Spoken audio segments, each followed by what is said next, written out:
Heyo everybody, Haku here with my review of Tower of God chapter 285, so season 2 episode 205, and this one was a little short honestly. Starting out we have Rak seeing Bong Bong go across the sky, and then Inieta confronts Rak. So I'm liking Inieta's design now that we really get to see his full design, because it has a distinct, kind of a distinctly old Asian sort of feel, old Japanese samurai kind of feel. And the biggest reason that I am concerned at all about the design is because, Joaquin and his siblings are a huge plot point that we just had. Joaquin is still a big sort of main villain in the series right now. Not the main villain, but a very, very important villain.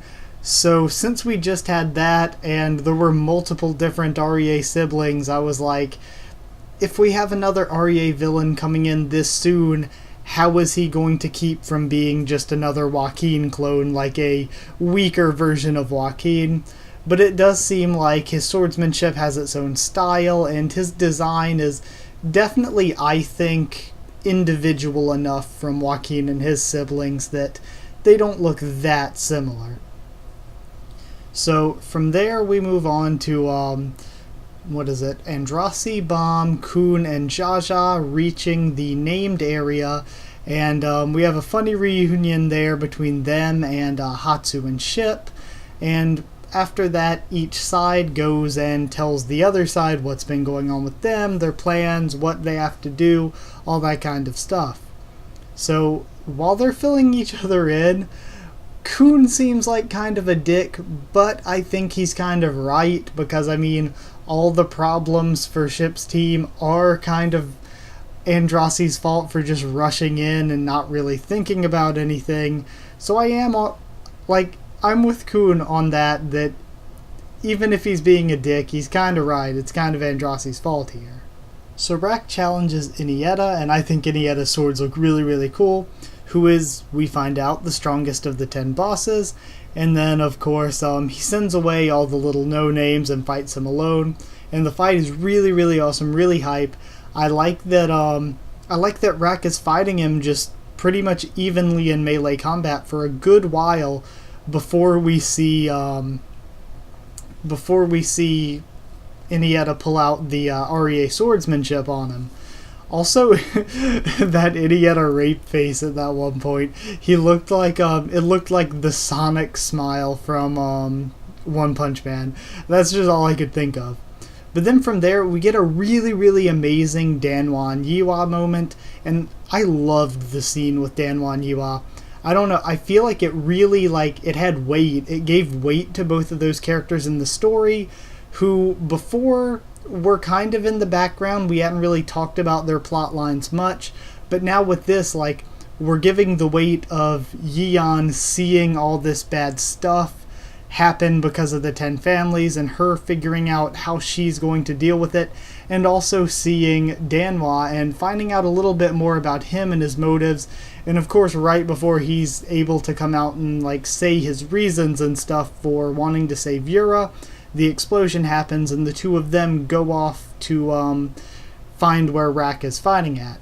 Cutting back to Rak's fight, we see that he's been cut across the face, and that's pretty much it. It just builds some really, really epic hype that I'm so excited. I want to see more of Rak versus Inieta. I'm really, really excited about this fight. But then we get back to more Bomb and Andrasi stuff, and they talk a bit. Bomb says, he needs the name, and he's still going after Rachel and everything, which is understandable. It's one of his goals. And then Andrasi is making some cheap excuses as to why she lost to Kaiser. But really, she makes the cheap excuse, I didn't know Kaiser had those abilities. Well, typically at any point in the series, whenever anyone fights anyone, they don't really know their powers ahead of time. Hess didn't know Ron had lightning powers. Ron didn't know about Hess's Dirtman powers until they started fighting, and Ron still won. You don't just automatically know a person's power going into it, so it's kind of a cheap excuse, and I still say Kaiser greater than Andrasi. So she does that, and then she tries to she gives some secrets to Bomb that Kaiser was or is a member of one of the 10 families, and I'm actually going to do a separate video on the different families and which one that I think Kaiser is most likely from. But she says that, and that Kaiser was also supposed to be a princess, but for some reason or another, Kaiser ended up here for the past 1,000 years. So of course, I think that Kaiser's probably going to have some sad, tragic backstory about how Zahard betrayed her and stuck her at the name hunt station. So I think there's going to be some sort of story there behind that that's going to make people feel for Kaiser. And beyond that, she tries to convince / seduce Bomb into becoming her servant and helping her take down Kaiser. But Bomb's like, I'm not going to be able to do that. I need Kaiser's name on my own.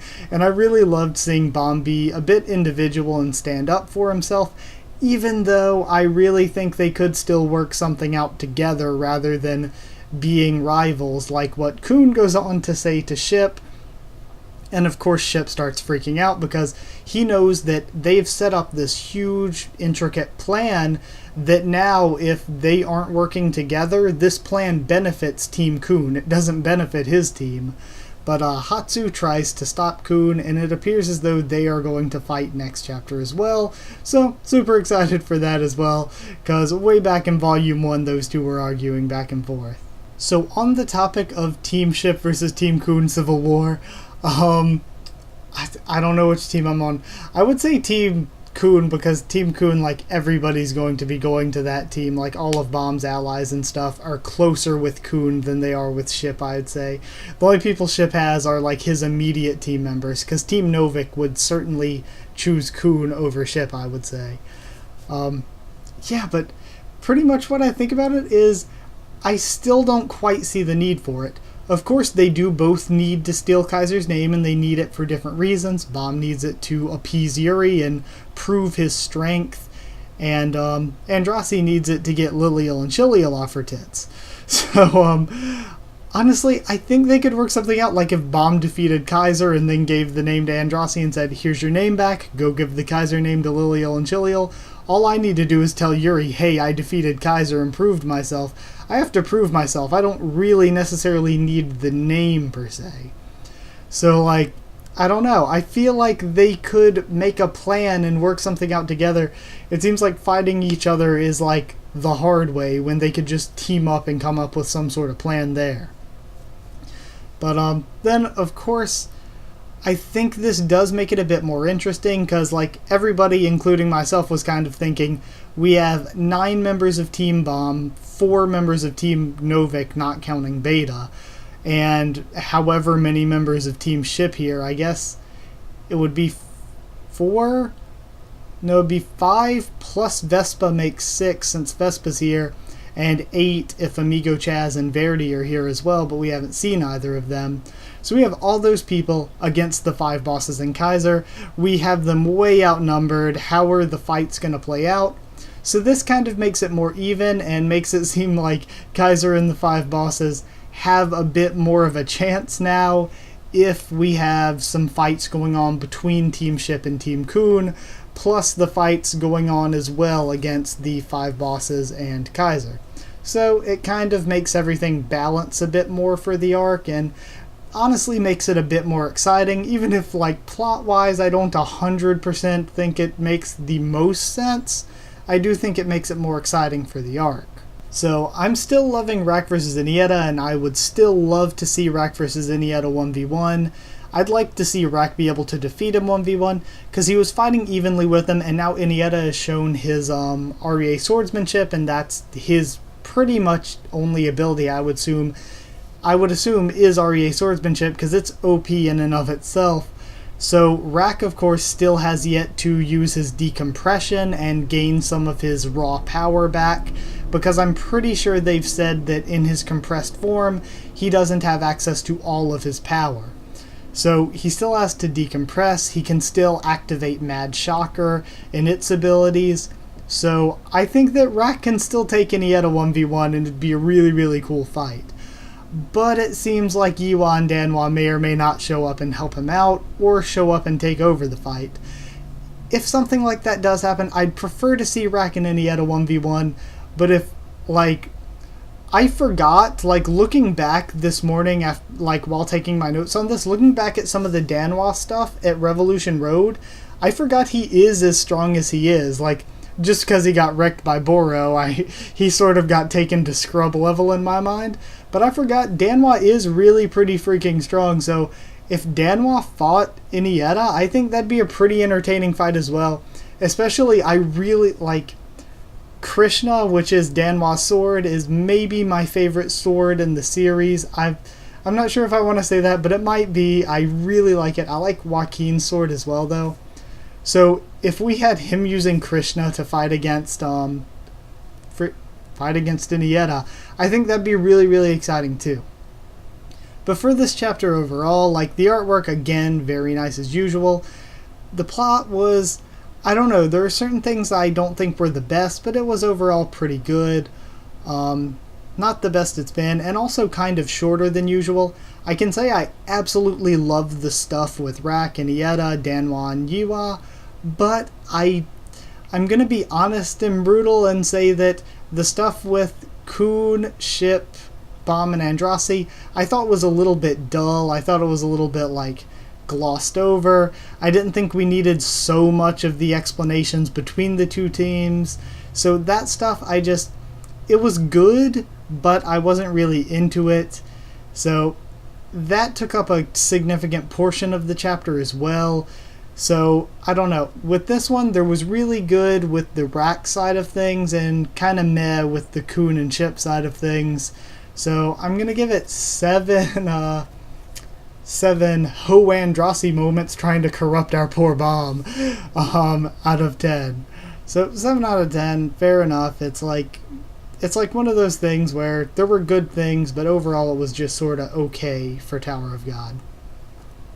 But either way, thank you all for watching this video. Like if you did like this one, comment down there, tell me what you thought of the chapter, what you thought of my thoughts on it. Sorry I haven't answered any of the comments yet on the live reaction. I will be getting to those. I just haven't really had time for that yet. But thank you so much, like I said, for watching. Subscribe for more Tower of God and a bunch more. Check out the channel, subscribe if you want. And also follow on Twitter if you want, and I'll try to keep you updated there as best I can. And that's it. So thank you one last time for watching. I've said it 1,000 times already this video, so sorry about that. But I will see you all next time.